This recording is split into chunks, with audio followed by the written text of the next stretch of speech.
মির্জা ফখরুল ইসলাম আলমগীর আপনার পিতা চোখা রাজাকারের কথা আমরা ভুলে যাইনি। একজন যুদ্ধ অপরাধী এবং পাকিস্তানের পক্ষে অবস্থানকারী সন্তান হিসেবে বিএনপির মহাসচিব তিনি একটি বক্তব্য দিলেন যে একটি নতুন দল জনগণের কাছে আসছে, তারা দাঁড়িপাল্লা মার্কায় ভোট চাচ্ছে, তারা হচ্ছে যুদ্ধ অপরাধী।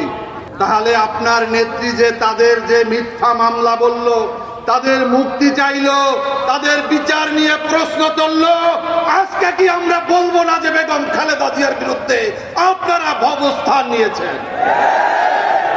সংগ্রামী বন্ধুরা আমার, মির্জা ফখরুল ইসলাম আলমগীর কাছের ঘরে বসে ঢিল ছুড়বেন না। আমরা জানি আপনার পিতা চোখা রাজাকারের কথা আমরা ভুলে যাইনি। একজন যুদ্ধ অপরাধী এবং পাকিস্তানের পক্ষে অবস্থানকারী সন্তান হিসেবে আজকে আপনি মুক্তিযুদ্ধ নিয়ে নতুন নতুন যুদ্ধ অপরাধী তৈরি করার চেষ্টা করছেন। এই সমস্ত ভাঙ্গা ঢোল আর বাংলাদেশে বাঁচবে না।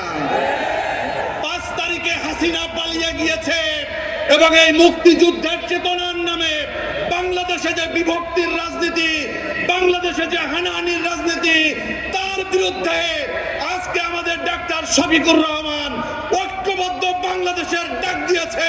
তাই বাংলাদেশ লিবার পার্টি আমরা বিএনপি ছেড়ে আমরা এখানে অবস্থান নিয়েছি। বন্ধুরা, আগামী 12 তারিখে ইসলামী ছাত্র শিবির যেভাবে 5টি ক্যাম্পাসে বিজয় অর্জন করেছে, আমরা জামাত ইসলামীর নেতৃত্বে আগামী বাংলাদেশে আগামী 12 তারিখে এই জাতীয় সংসদ নির্বাচনেও বিজয় ছিনিয়ে আনবো ইনশাআল্লাহ।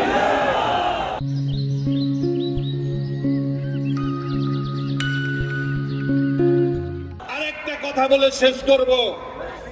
আব্দুল্লাহপুর থেকে শুরু করে সদরঘাট পর্যন্ত বিগত আওয়ামী লীগের সময়ে আওয়ামী লীগ, যুবলীগ, ছাত্রলীগ, স্বেচ্ছাসেবক লীগ, শ্রমিক লীগের যে অফিসগুলো ছিল, আপনারা সবাই জানেন কোন কোন জায়গায় অফিস ছিল।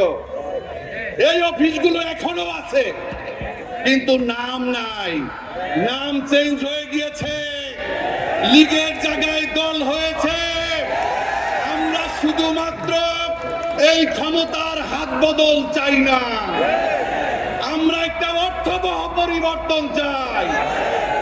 আপনাদের মনে আছে বিগত 2025 সালের 9 জুলাই এই মিটফোর্ডে চাঁদার জন্য একজন মানুষকে, সোহাগকে কিভাবে পাথর দিয়ে কুতিয়ে কুতিয়ে তারপর হত্যা করা হয়েছিল। তারা কারা আমরা জানি, আজকে তাদের নাম বললাম না। তাদের সাথে এই পল্টনে যারা লগি বৈঠা দিয়ে হত্যা করেছিল, তাদের চরিত্রের সাথে তাদের চরিত্র মিলে যায়। বিগত 5 তারিখের পরে বিগত 17 বছরের ফ্যাসিবাদের বিরুদ্ধে, দুঃশাসনের বিরুদ্ধে, খুন আইনাগরের বিরুদ্ধে যেই শক্তিটি আন্দোলন সংগ্রাম করেছে, যেই শক্তিটি 17 বছর এলাকাতে থাকতে পারে নাই, ঘুমাতে পারে নাই মামলার কারণে, আজকে তারা প্রত্যেকটা এলাকাতে, প্রত্যেকটা অঞ্চলে আতঙ্ক হিসাবে তারা আবির্ভূত হয়েছে। বন্ধুরা, এরা যদি ক্ষমতায় যায়, ক্ষমতায় যাওয়ার আগেই তাদের এই অবস্থা, তারা ক্ষমতা পেলে কি করবে আপনারা সিদ্ধান্ত নেবেন।